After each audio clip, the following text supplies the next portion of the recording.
Igitabo Itangiriro igice cya mbere ku murongo wa 9. Imana iravuga iti, amazi yo munsi y'ijuru ateranire hamwe, ahumutse haboneke, biba bityo. Imana yita ahumutse ubutaka, iteraniro ry'amazi iryita inyanja. Imana ibona ko ari byiza.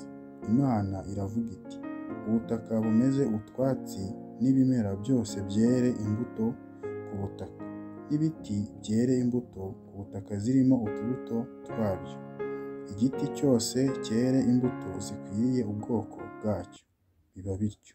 Ubutaka bumeza ubwatsi, ibimera byose byera imbuto zikwiriye amoko yabyo, n'ibiti byera imbuto zirimo utubuto twabyo, zikwiriye amoko yabyo. Imana ibona ko ari byiza, urugoroba buracya, uwo ni umunsi wa 3.